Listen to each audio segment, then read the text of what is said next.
everyone. I'm Maddie with Anime Fire, and today I am talking to voice actress Stephanie Young. How are you today? I'm doing great. Thank you. Good. I'm so glad that you're here and having a chance to talk with us. Me too. Me too. So, Thanks for having me. Yeah, of course. Absolutely. It's my pleasure. Now, was there an aha moment for you when you wanted to become a voice actor? Absolutely. And you know what? No one's ever asked me that. No? I love it. Your aha moment. And it was. And I'm telling you, it was after my first audition. I had been doing commercial voiceover work and on camera. I'm a theater kid. I've been doing that. I was working professionally in the theater. And then my agent said, would you like to audition for this place called Funimation? And she told me, I didn't know anything about anime, but she told me that. I said, well, yeah, I'd love to go audition for that. And then I went in and said, oh, yes, I'd love to do this right here. Especially coming from a theater background, it was just so exciting to see all the highs and the lows and the drama and the monsters and the magic. And it was just so exciting. And even back then, you know, just walking in the building, there was just this cool vibe and really nice people. So it was pretty fast. The love affair was quick. That's amazing. Who was the character you were auditioning for? Oh gosh, the very first character. It may have been Flanka from Gunslinger Girl. That was the very first thing I booked. So yeah, I don't know. I've been doing it for a few years. Yeah. That's so exciting though. That's really cool that it was really quick for you, that you just knew, like you had that feeling that it was going to be something that you were going to do for a long time. I had no idea what it would mean to my life. I had no idea. I'm so thankful it happened, but you know, at the time I just thought it would be really cool to work with these people. And it just took off from there. Yeah, that's really awesome. And speaking of, you know, incredible voices, you are Nico Robin in One Piece. And how does it feel to be voicing a character for 20 years? It's a gift. It is such a gift. And that was a situation where when the auditions were happening, the building was everybody was on point. Everybody was talking about One Piece. Now that audition, I remember vividly. Yeah. I remember walking into this little break room and they had all the wanted posters laid out. Well, some of them, the main Straw Hat Pirates. They had the wanted posters laid out.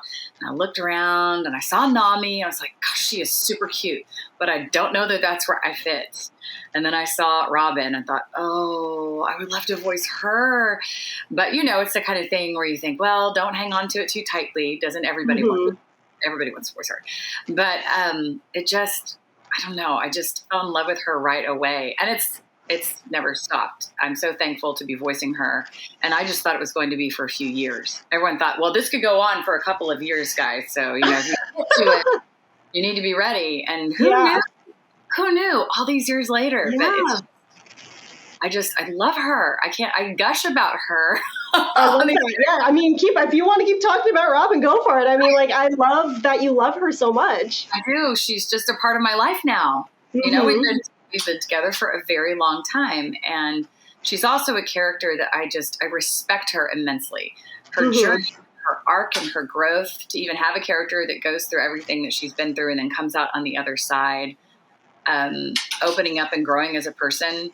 You know, I nerd out over her, you know, with great affection. So I'm thankful to voice her. I think she's super cool and fantastic. And there are days that I wish I was more like her. Now, on the other side, having all that growth and accepting, you know, her friends as her family. And, it's amazing. Oda is a genius. And I'm just excited to be on the boat.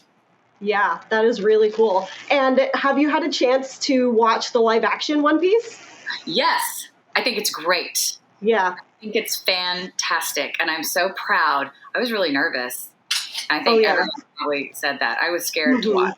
I thought, I want to love it.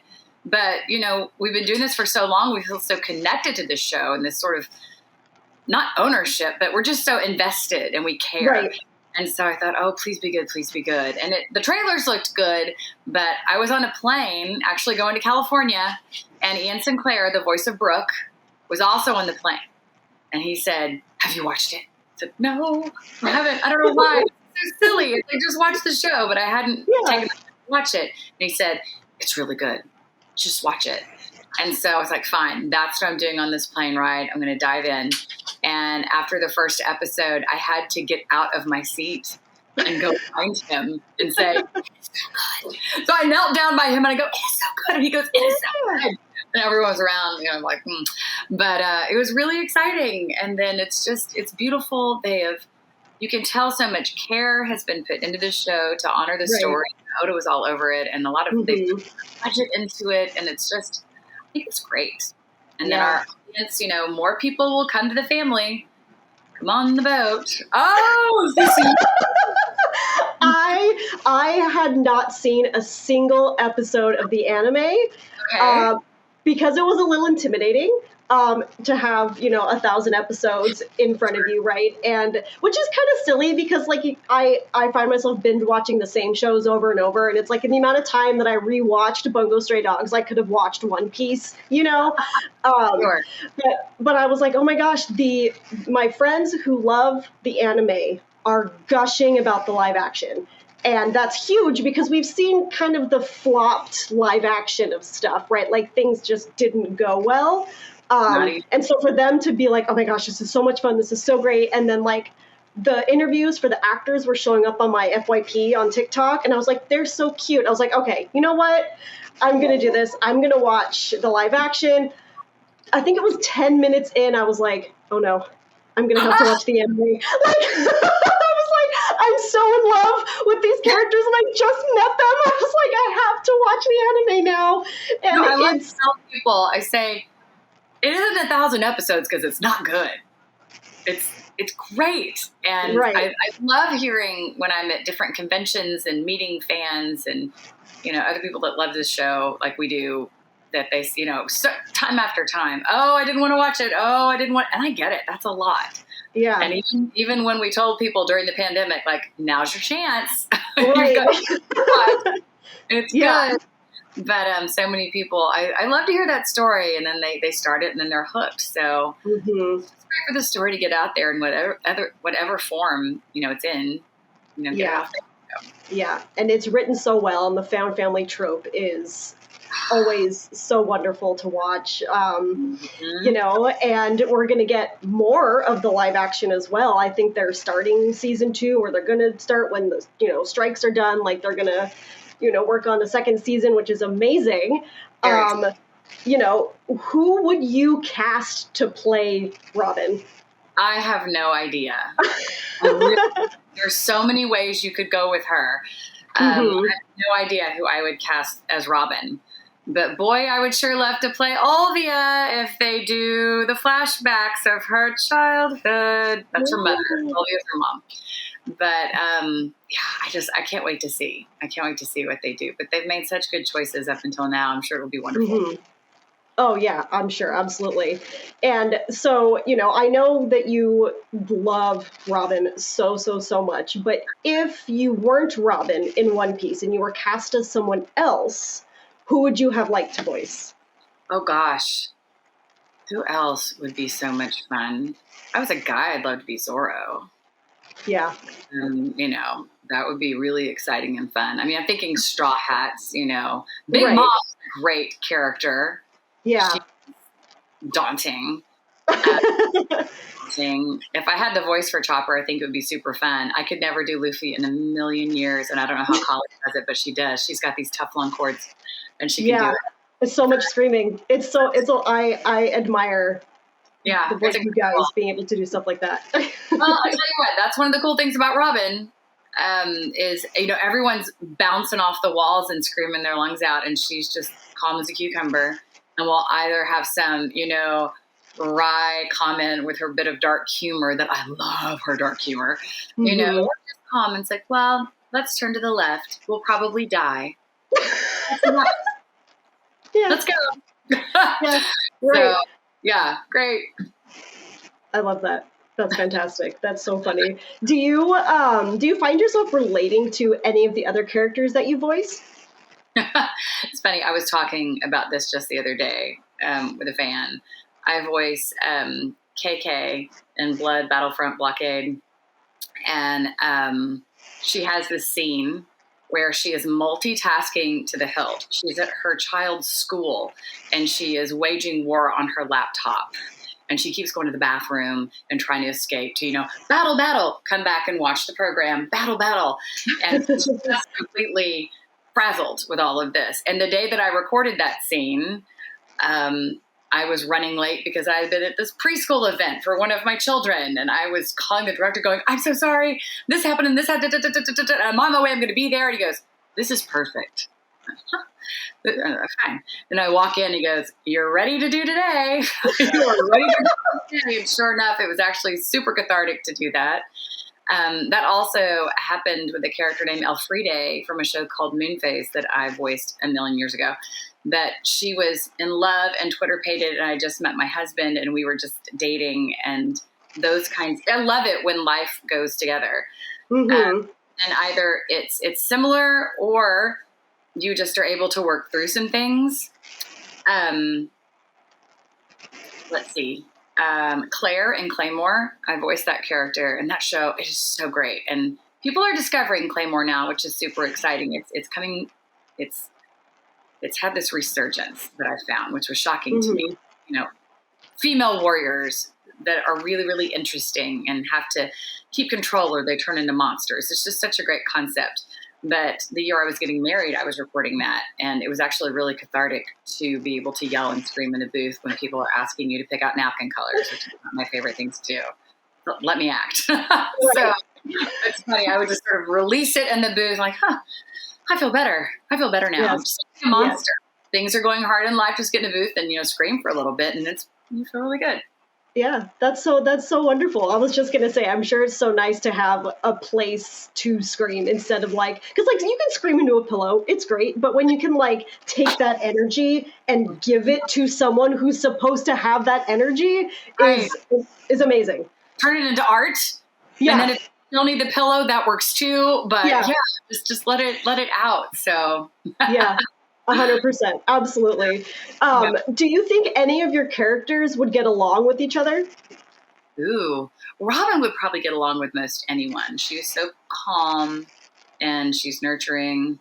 So I think she would get along with everyone. Olivia Armstrong from Fullmetal Alchemist. She's a little more picky. You would have to be on her terms. But I think Nana Shimura from My Hero Academia, they would probably... They might hit it off just as, I voice a lot of strong females and I love that. I'm glad that's my niche. I'm very happy there. So I think that they're smart enough and cool and calm enough that they could have a dinner party and it would be fun. Yeah, absolutely. Yeah, even if there are differences, they would put them aside and, for the sake of... respect each other. Yeah, absolutely. I love that answer. That's amazing. Do you keep up with any of the media, like the manga or anything for the shows that you're in? The only manga that I kept up with was, I did buy the manga for Claymore because the artwork is just so beautiful. And a lot of the manga is, but that's one that actually my husband, who's an artist, he started collecting. He was like, have you seen the artwork in this? I was like, wow, that's really beautiful. So we have some of that. And then fans gave me the manga that featured Robin's backstory in One Piece because they wanted me to be prepared. I don't. Right. Just the sweetest. But I don't read ahead. I don't look ahead. I want to be, surprised in the moment. I try to come up with what I would do. But that was really great that they wanted to prepare me because it was so tragic. And it was. But that I had an idea going into the booth what was going to happen in more detail. So I own those and I cherish them. I thought it was really kind to do that. Anime fans are like that, right? I don't care what show you're watching. It's the most caring, thoughtful community. That was something that surprised me when I got in this world. And I feel that way about actors in general. I live in Dallas, Texas, and the theater community and the acting community here, I think it's a great place. People they're open-minded and loving and cool. And then when I started going to conventions and meeting fans, it was just this whole other level of shared community. I thought, this is so great. How fortunate are we to have this? And then we come together and get to see each other and celebrate it. It's something I don't take for granted. I think it's really special. Yeah, that is really special. And so you've had really good experiences with the fandoms that like you've been involved in. I have. And someone asked me, I just was at a con this past weekend, so these things are still really fresh on my mind. And someone said, what are some of the crazy things people have done to you? And I said, I don't have too many crazy stories because fans have just been great to me. And maybe it's because the characters that I voice are women. Now, Arachne, now she's trouble, but she's a whole lot of fun from Soul Eater. She's dessert. She's delicious. I love her. I play a witch that wears a black gown and drinks red wine and just amazing. What a vibe. Orders all day long. But I don't know. People have just been really cool and respectful and kind, and that's been my experience. Yeah. And that's a great experience. That's the experience that we want to have, at conventions and in this community for sure. No matter who you voice, No matter what, yeah. Yeah, absolutely. Do you have a dream role, like something that you would love to be cast in? Oh gosh. If there was a reboot of Cowboy Bebop. I have to tell you, before FMA Brotherhood came around at Funimation, I just started recording there and getting in the mix, and they had already, cast that show. And I thought, man, I want to be in that show. That would be so wonderful. And, Lust, of course I would have voiced her. That would be fantastic. And, Boa would also be great in One Piece. Love her. But I just, I missed that. I thought, gosh. And then Brotherhood came around and there was Olivier. So, I tend to think it all works out in the mix the way it should. That's how I like to look at things, just because it's your no, it's meant to be someone else's yes. Your yeses are going to come around, and when they do, that's what's meant to be, and it's good. And sometimes, it doesn't mean you shouldn't try for things, of course. You should always go for it. But when it does come your way, it's really great. And it just sort of there's more synergy, with it. So. Yeah, absolutely. I think that's such great advice too. And something that someone said a long time ago that really stuck with me was, if not this, then something better. Absolutely. So Absolutely. like when one door closes, like something else is coming, and I was talking to Tara Sands about how, she didn't get the roles in Hunter x Hunter that she wanted, but she ended up with something that she fell in love with, right? So you just have to, like you said, put yourself out there and trust. Just put yourself out there and trust. And there's and this is what I love just for artists. There's room at the table for all of us. Mm-hmm. There's room, no matter if you're in music or art or even athletics or, whatever. And I know sometimes there's a definitive number, but I think just in general, we support each other because there's room, and if the art that you are seeking is not there for you, go create it. If you can, go try to make something happen. Yeah, absolutely. That is incredible advice. Some days are easier than others, right? It's, some days are harder than others, but it can happen. Yeah, absolutely. Yeah, for sure. And so speaking of conventions, you are going to be at Anime Pasadena in November. We're so excited. What are you looking forward to at Anime Pasadena? Well, I've never been. So that's always, I've never been to Anime Pasadena. So that right there, I love going to new conventions and meeting a whole new crop of people. I love going to California. And I'm just excited to see what the buzz is all about. I've heard great things about it. I know it's a large convention, so I'm really excited to be there. And not to only talk about One Piece, but it's kind of a thing right now. So that's okay. We're going to talk about it. But so many of the Straw Hat Pirates are going to be there. Yeah. I'm excited because we see each other in bits and pieces, and we're friends and we actually really love each other. So I'm so excited for us just to be in the same convention hall. Yes. Sure, if not a panel. So yes, absolutely. That's going to be so much fun and so exciting. We're so excited. It'll be wonderful. Yeah. And Anime Pasadena is a lot of fun. You'll have a great time. What do you love about it? Anime Pasadena was my first anime convention that I had ever been to. And that was my first experience with anime voice actors, and it was all a very positive experience.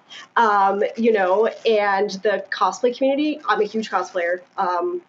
and, being around other cosplayers who have that exciting, that excitement and passion for your fandom, and then seeing, you guys as the voice actors be like, oh my gosh, you're my, you're, my character, you look so, you look so cool. It's always just like, that does not get old. Right? That does not get old. That's really exciting to see that. Yeah. So it's really fun, and I'm very excited to be part of the Anime Pasadena community now. So yeah. Yay. Yeah. I can't wait to visit and see all of it. Yeah, it'll be really cool. Well, that about wraps this up for now. And thank you so much again for taking the time to talk with me. And we will see you at Anime Pasadena. Can't wait.